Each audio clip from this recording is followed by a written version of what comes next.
इयत्ता 9व्या वर्गाची विद्यार्थिनी. आज 6 डिसेंबर महापरिनिर्वाण दिन.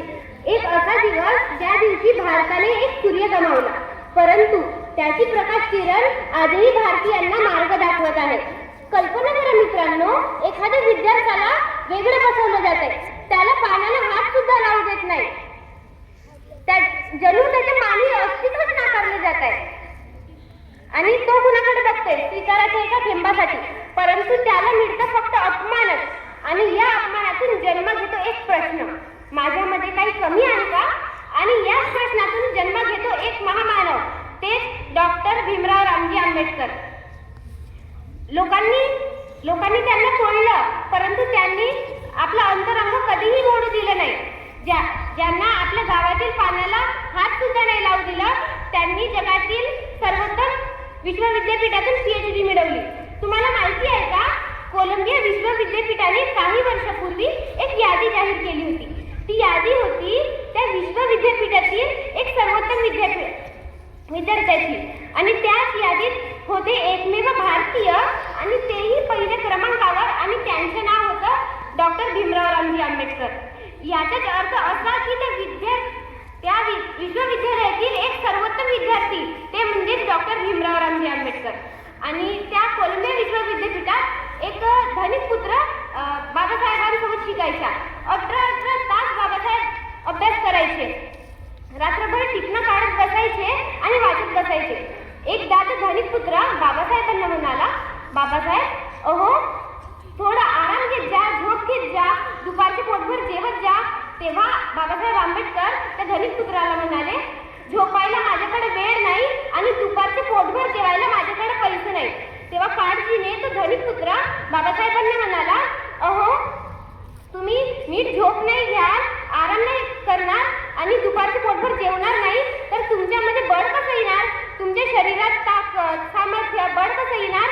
तेव्हा बाबासाहेब आंबेडकर म्हणतात, ज्यावेळी मला असं खचल्यासारखं वाटतं ना, त्यावेळी माझ्या डोळ्यासमोर येतात राजश्री शाहू महाराज आणि माझे हजारो दीनदलित बांधव. तेव्हा मला असं वाटतं की यांच्यासाठी मला शिकलं पाहिजे, यांच्यासाठी मला घडलं पाहिजे. ही तीव्रता जेव्हा आपल्या अंगात असेल ना, तेव्हाच आपल्या हातातलं कर्तृत्व घडतात. आज विराट कोहली म्हटलं तर आपल्याला खूप आनंद होतो. Champion of champions. आपल्याला त्याचे यश दिसतं, त्याचे पैसा दिसतं, त्याची प्रसिद्धी दिसते, परंतु त्याचे कष्ट तुम्हाला माहिती आहे? 18 तास स्वतःला कोंडून तो फलंदाजी करत बसायचा. दिल्लीच्या फिरोजशाह कोटला मैदानावर दिल्ली वर्सेस कर्नाटकाची क्रिकेट मॅच चालू होती, आणि खेळता खेळता निरोप आला की तुझे वडील मरण पावले. तसंच विराट कोहली आपल्या घरी गेला आणि आपल्या आईला म्हणाला, आई आता काय करू?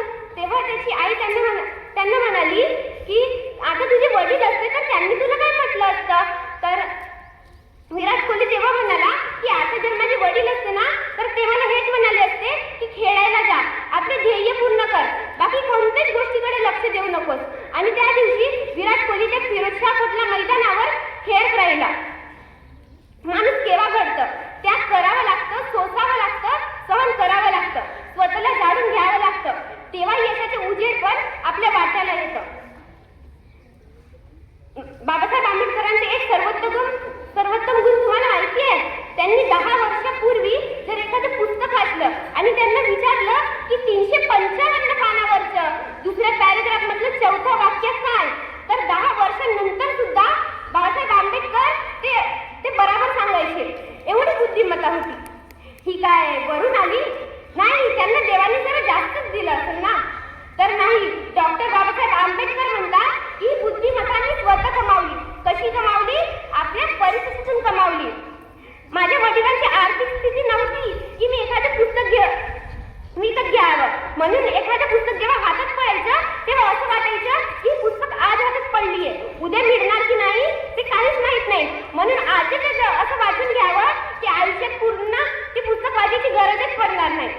मित्रांनो, स्वप्न बघावीत, पण ते मिटल्या डोळ्यांनी नाही, उघड्या डोळ्यांनी. कारण मिटल्या डोळ्यांनी बघितलेलं स्वप्न हे सकाळी गायब होतं, पण उघड्या डोळ्यांनी बघितलेलं स्वप्न हे झोपही गायब करतात. जी माणसं मोठी झालीत ना, त्यांनी त्यांच्या मोठेपणाचे एकच कारण सांगितले, आम्ही पुस्तक वाचली, अफाट पुस्तकं वाचली आणि जेव्हा 10वीच्या परीक्षेत बाबासाहेब आंबेडकरांचे पहिला क्रमांक आला तेव्हा त्यांचा सत्कार ठेवण्यात आला. कृष्णाजी अर्जुन फेडुकर हे प्रमुख पाहुणे होते. त्यावेळी कृष्णाजी अर्जुन फेडुकर यांनी बाबासाहेबांना गौतम बुद्ध नावाची पुस्तक दिली. तर डॉक्टर बाबासाहेब आंबेडकर यावर असं लिहित आहे की त्यावेळी जर हे पुस्तक माझ्या हाती पडलं नसतं ना तर मी भारतीय राज्यघटनेचे शिल्पकार म्हणून आज उभा राहूच शकलो नसतो. मित्रांनो, डॉक्टर बाबासाहेब आंबेडकरांचा हा एक विचार जर आपण नेहमी लक्षात ठेवला की नाचून मोठे होऊ नका तर वाचून मोठे व्हा. माझ्या नावाचं जय जयकार करण्यापेक्षा माझ्या अपूर्ण राहिलेलं